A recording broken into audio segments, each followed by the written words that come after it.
In a world buzzing with noise, it's easy to feel overwhelmed. Did you know that, on average, people spend about 11 hours a day on screens? That's nearly half your waking hours. With constant notifications and endless to-do lists, it's no wonder we feel more stressed than ever. Research shows that 70% of adults report feeling stressed at least once a week, which can leave us longing for moments of peace and clarity. But here's the catch: if we're always busy, how can we truly be present? Many of us are on autopilot, moving from one task to another without even noticing what's happening around us. It's time to break this cycle and learn how to find mindfulness in our hectic lives. In this video, we'll explore practical strategies to reclaim your attention and cultivate mindfulness, even amidst chaos. From turning daily chores into moments of reflection to learning the power of saying no, these tips will help you navigate your busy schedule with grace. Get ready to discover how to slow down and truly connect with the world around you. Your journey to mindfulness starts now. Chapter 1: Breaking the Busy Trap. Why we're addicted to hustle. Have you ever noticed how being busy has become a badge of honor? People wear their jam-packed schedules like a sign of success. It's almost like if you're not busy, you're not important. But here's the thing: being busy doesn't mean you're being productive or fulfilled. In fact, it's often the opposite. According to a study published in the Harvard Business Review, 95% of people admit to procrastinating, even when they're busy. We're not actually getting more done, we're just doing more. Constant busyness can lead to stress, burnout, and a disconnect from the present moment. The busier we get, the harder it is to focus on what truly matters. To break this cycle, we need to first recognize that busyness isn't the same as accomplishment. Start by looking at your schedule and asking, are these tasks really necessary, or are they just keeping me busy?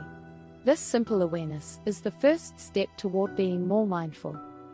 Chapter 2: Mindfulness in Motion. Turning daily tasks into Zen moments. One of the biggest myths about mindfulness is that you need to set aside a lot of time to practice it. But what if I told you that mindfulness can be integrated into the very things that are making you busy? That's right, you can turn daily tasks into Zen moments. Take something as simple as washing the dishes. Normally, we rush through it, thinking about what's next. But when you slow down and really feel the water, the soap bubbles, and the texture of the dishes, something amazing happens. You become present.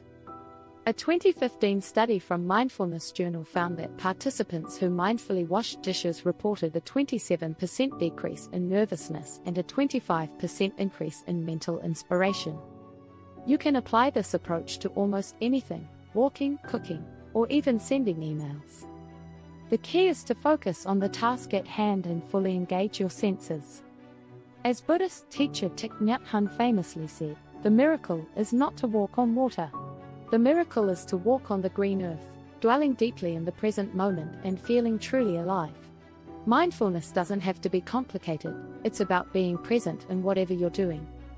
Chapter 3: Micro-mindfulness. 60-second habits to ground your day. Let's be real, most of us don't have time for a 30-minute meditation session every day. But what if you only needed 60 seconds? That's where micro-mindfulness comes in. Short bursts of mindfulness that you can fit into your day, no matter how busy you are. One powerful technique is the 3-3-3 rule.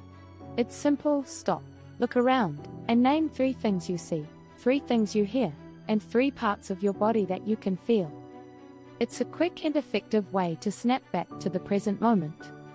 In fact, studies from cognitive therapy and research suggest that short mindfulness practices like this can reduce stress and improve mental clarity. Another great micro-mindfulness habit is mindful breathing. For 60 seconds, close your eyes and focus on your breath. Feel the air fill your lungs, then slowly release it. A study published in the Journal of Personality and Social Psychology found that even a few minutes of mindful breathing can reduce cortisol levels, your body's stress hormone, by up to 20%. These tiny pauses might seem insignificant, but they can add up throughout the day, helping you stay grounded and present, even when life gets chaotic. As Jon Kabat-Zinn, the father of modern mindfulness, put it, "You can't stop the waves, but you can learn to surf." If you're finding these tips helpful, don't forget to subscribe for more insights on living mindfully. Chapter 4: Digital Detox, the silent art of cutting noise in today's world. One of the biggest barriers to mindfulness is our digital devices. On average, people check their phones 96 times a day according to a study by Asurian. That's once every 10 minutes. No wonder it feels like our attention is scattered. The constant pings and notifications create mental clutter, making it harder to be present. But here's the truth: you don't have to completely unplug to find balance. A digital detox can be simple. Start small by creating mindful boundaries with your phone. For example, turning off non-essential notifications can help. You don't need to know every time someone likes your Instagram post. Another great tip is to designate no phone zones. For example, make your bedroom tech-free space. According to Sleep Foundation, 72% of people use their phones in bed, which can interfere with sleep and increase stress levels. By setting physical boundaries for your devices, you'll create more mental space for mindfulness. Don't forget about mindful scrolling. When you do use your phone, pause before opening any app and ask yourself, why am I doing this? Am I looking for something specific, or am I just bored? This simple reflection can prevent mindless scrolling and help you stay present. Chapter 5: The Power of Saying No. Creating space for presence. One of the most underrated tools for mindfulness is the ability to say no. We often overcommit ourselves, thinking we need to do everything. But in reality, every time we say yes to something we don't really want to do, we're saying no to something else, like our mental well-being. A study by Psychology Today found that people who struggle with saying no often experience higher levels of stress and burnout. The reason? We're spreading ourselves too thin, which leaves little time for mindfulness or reflection. The key is learning to set boundaries without feeling guilty.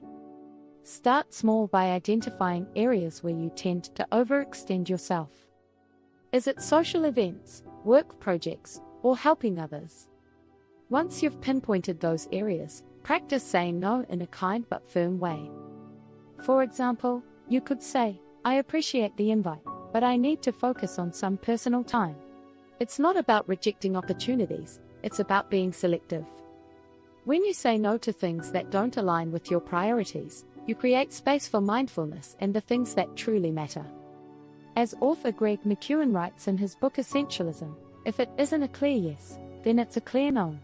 Chapter 6: Silent Strength. Harnessing the power of mindful pauses. You don't need hours of meditation to reap the benefits of mindfulness. Sometimes, all it takes is a mindful pause. These short breaks throughout the day can help you reset and reconnect with the present moment. One powerful method is the 5-5-5 breath. Take 5 deep breaths, counting to 5 on the inhale, holding for 5 seconds, and exhaling for 5 seconds. It's quick, easy, and can be done anywhere. According to a study in the Journal of Psychosomatic Medicine, deep breathing reduces stress and increases relaxation in just a few minutes. Another great practice is the pause and look technique. This simply means stopping for a moment and looking around. Notice the colors, textures, and shapes around you. What do you see? What do you hear?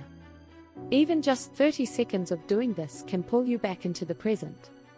A final tip is to schedule mindful pauses into your day. Set an alarm or a reminder on your phone to take a 1-minute mindfulness break every couple of hours. Just this tiny habit can make a big difference in your mental clarity and ability to stay grounded. As Eckhart Tolle said in his book The Power of Now, realize deeply that the present moment is all you ever have. Make the now the primary focus of your life. If you enjoyed these strategies and want to continue on your journey to mindfulness, be sure to subscribe for more tips and insights that can help you live more fully in the moment.